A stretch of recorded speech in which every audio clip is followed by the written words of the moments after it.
I didn't even make it past the elevator before the whispers started. I'd barely stepped onto the marketing floor, still adjusting the strap on my laptop bag, when I saw him turn. Thomas Whitmore, my so-called boss.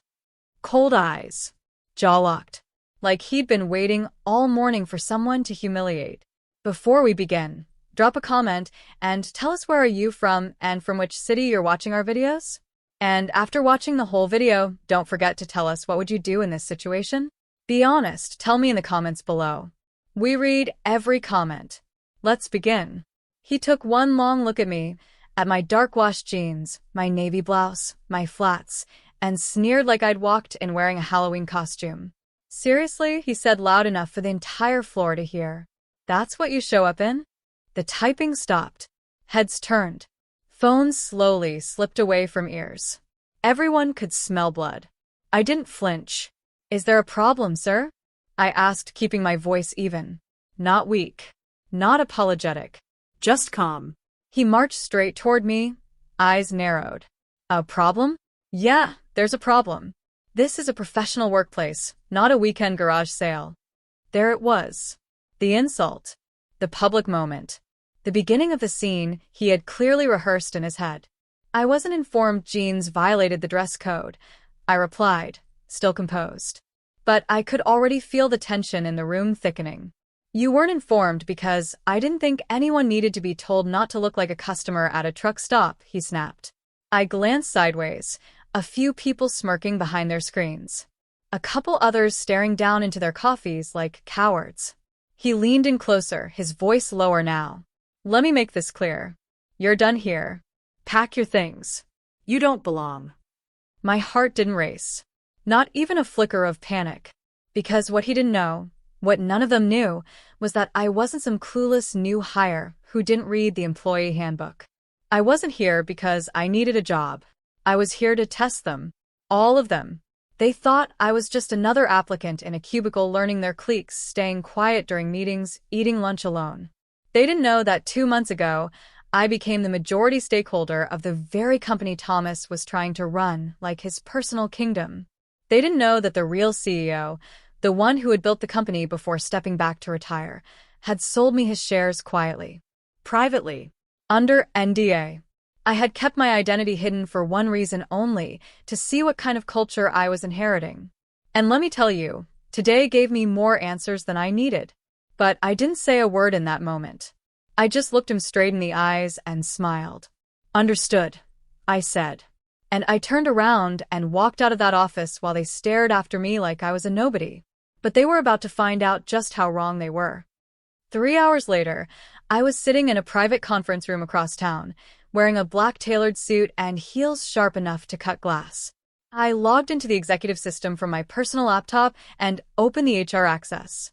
Thomas Whitmore's name popped up right away. Listed as Director of Operations. 6 years of service. Dozens of complaints. Buried. Disregarded. Swept under the rug.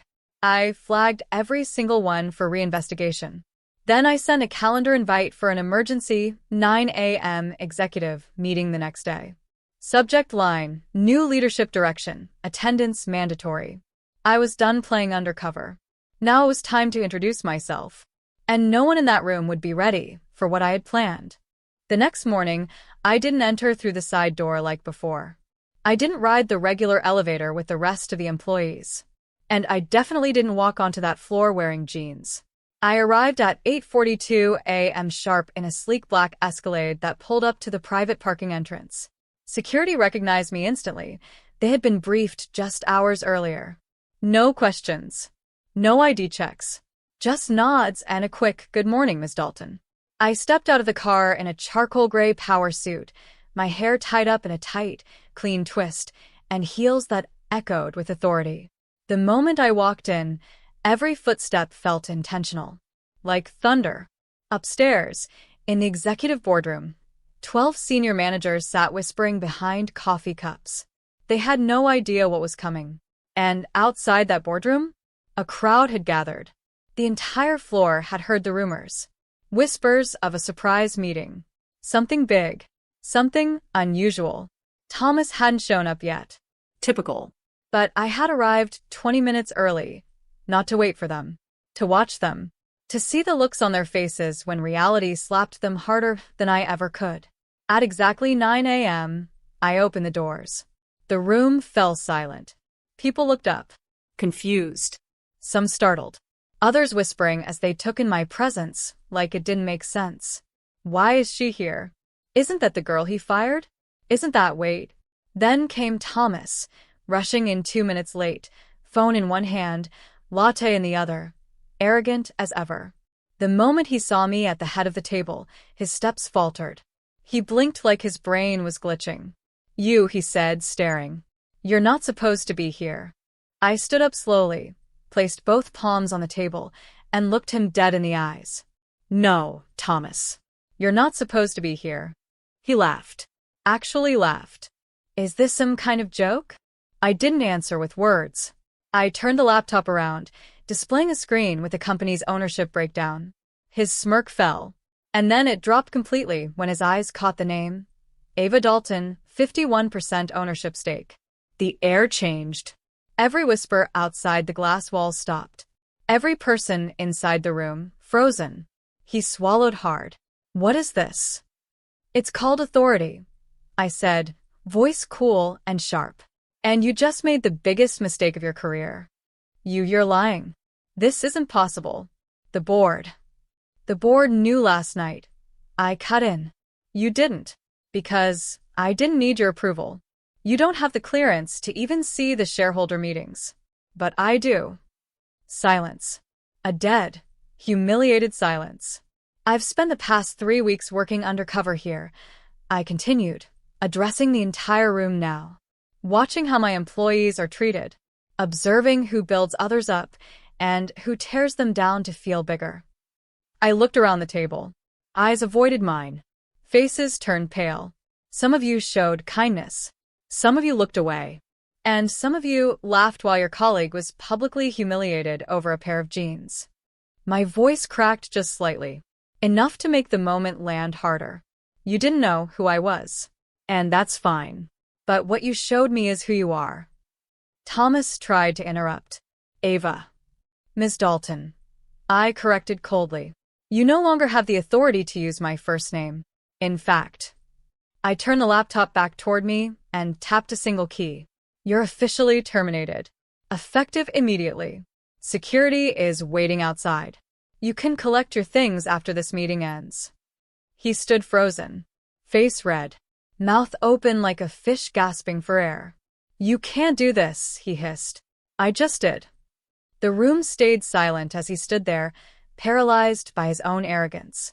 Finally, with shaking hands, he turned and walked out, but not before catching the shocked, horrified faces of the very employees who had once laughed along with him.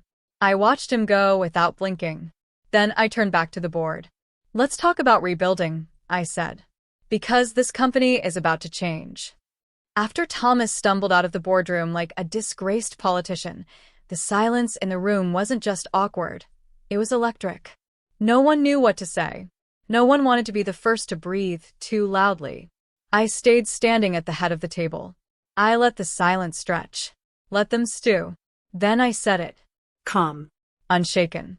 Starting today, I'm auditing every team, every process, every leader, and every ignored complaint. That hit hard. I could practically feel the blood draining from a few faces around the table. I've already reviewed confidential HR reports. I continued, slowly dragging my eyes across each and every one of them. Some of you have been warned before. Others have avoided accountability because you thought no one was watching. And then I pointed directly at Brenda, head of finance. Do you remember Layla from Peril? I asked. Brenda blinked. Froze. Why, yes. She filed 3 reports last year. About emotional bullying. About working unpaid weekends. About being threatened with termination if she refused to stay quiet. She was fired without investigation. By you. Brenda's lip trembled. She didn't have the skills to. Don't, I snapped. Don't finish that sentence. Because she did have the skills. I worked beside her for a week, watching her run circles around your team. I let that land. Then I turned to Henry, head of client relations. You were kind to me, I said. But you laughed when Thomas humiliated me. Why? His shoulders stiffened. I didn't want to seem like I was standing up for someone beneath you, I offered. He shut his mouth. I looked at the rest of them. Some of you are going to get a second chance, I told them. Not because you deserve one, but because this company deserves better leadership, and I believe in growth. Then I paused. But if you can't change, if you're here to keep power by stepping on people, you'll be gone by the end of the week. One of the senior developers, Jillian, who I remembered as someone who had offered me a tissue when I sat quietly in the break room, hesitantly raised her hand. Yes, I asked. She looked nervous but honest. I just want to say, I'm sorry for not saying anything that day. I saw what happened, and it wasn't right. I looked her dead in the eye and nodded. Thank you. Then I turned to the glass wall. Outside, employees were still pretending to work while stealing glances into the boardroom. Open the doors, I said. The assistant hesitated. Now. The doors opened wide, and the team out there saw me, not as the girl who got humiliated, but as the one who held the room captive.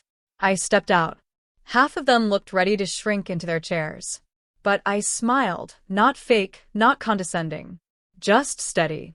I want every department lead to bring their full teams into the main floor in 10 minutes, I said loudly. I'll be making some introductions. And some announcements.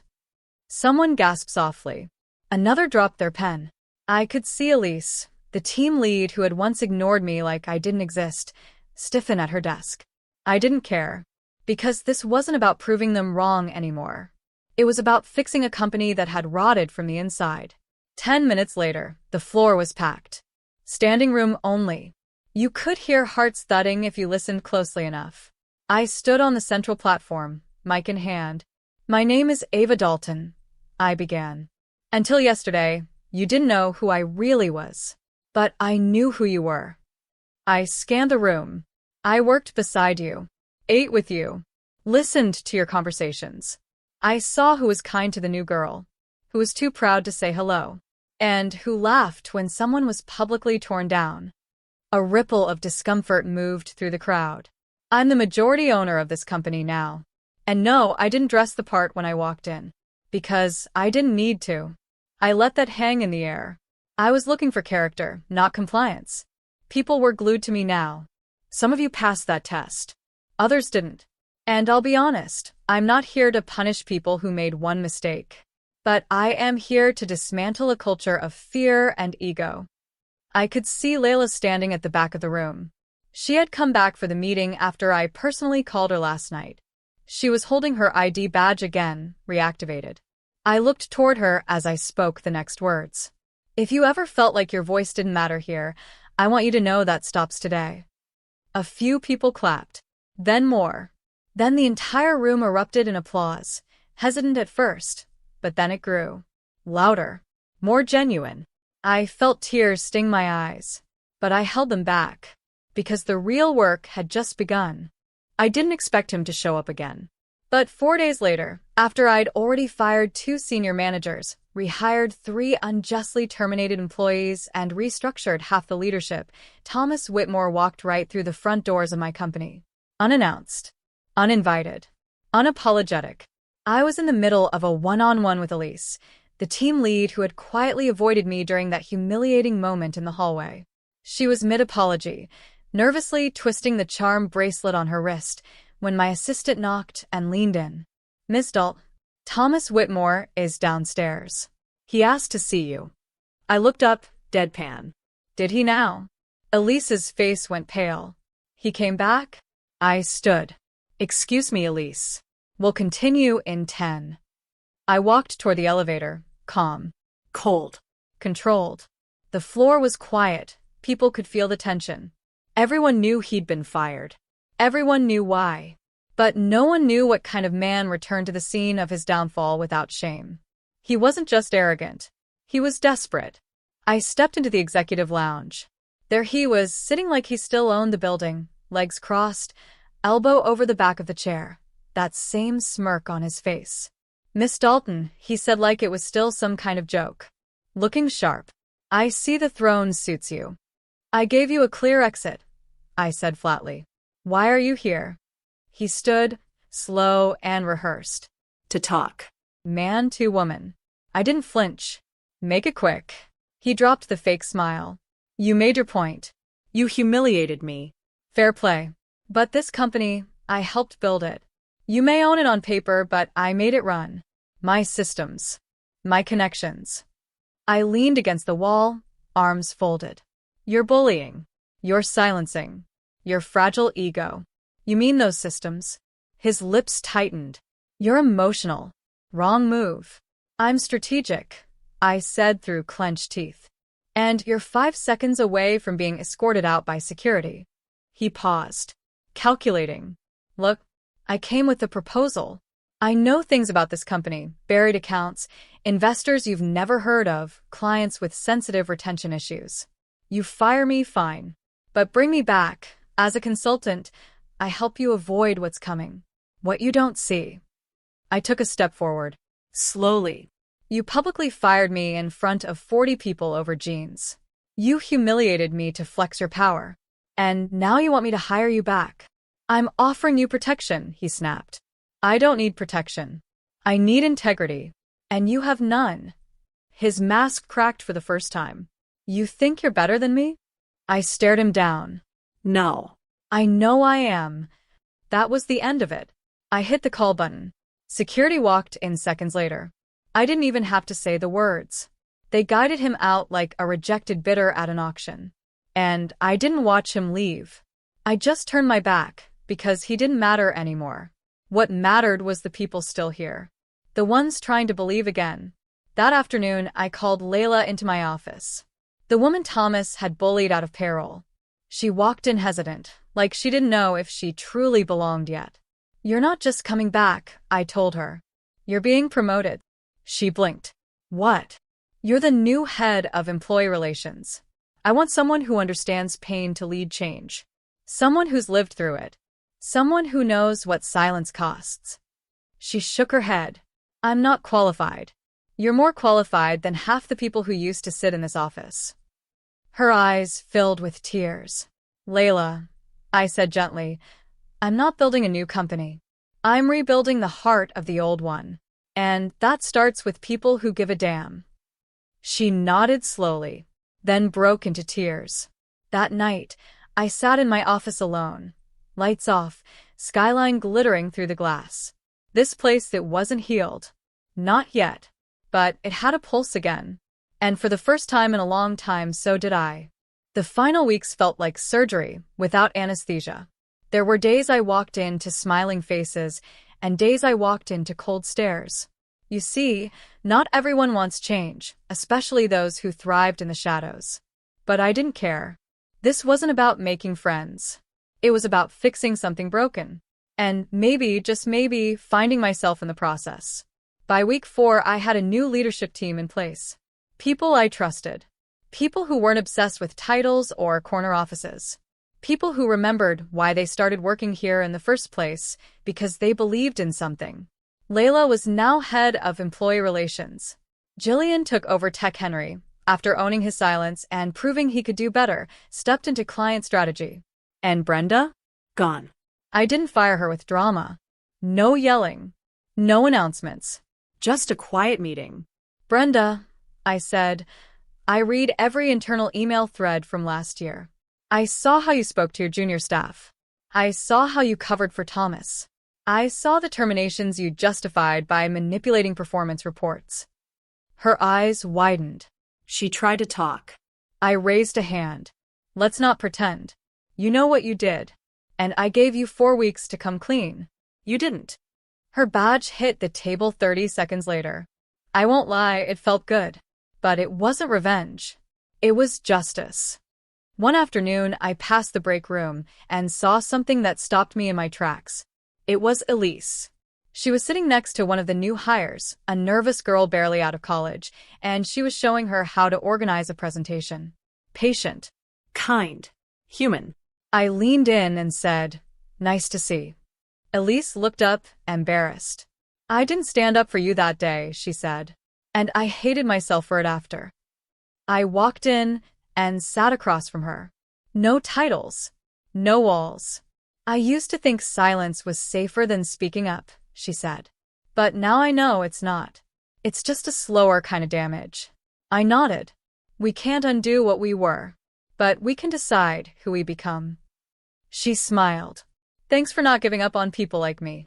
That hit deeper than I expected. Because truthfully, I almost did give up. Not on her.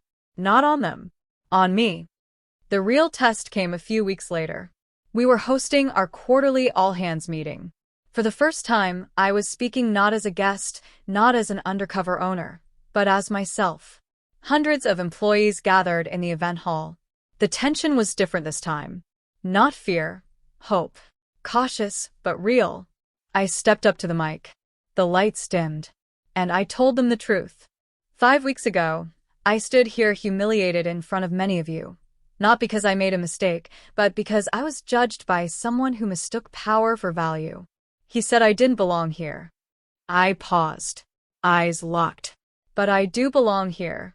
Not because I'm the owner, but because this company is mine to fix, and I refuse to let it become a place where silence wins. You could hear a pin drop. I'm not interested in being a CEO who hides behind press releases and policies. I want to be present. I want to be human. And I want all of you to feel like you're part of something that's worth waking up for. People began to clap. I held up my hand gently. But this only works if you help me build it. That means accountability. That means courage. That means looking around and asking, did I make this space better today? If the answer is no, then tomorrow do better. The claps got louder. I took a breath. I'm Ava Dalton. I got fired here for wearing jeans. And now I wear whatever I want because I know what really matters. The applause was thunderous. Not because I was perfect, but because they believed me, because they finally knew who I was. Later that evening, I stayed behind, walking the empty halls alone. No one laughing behind my back. No one whispering. Just me, in the same building that once tried to break me. I walked past the window where Thomas once humiliated me.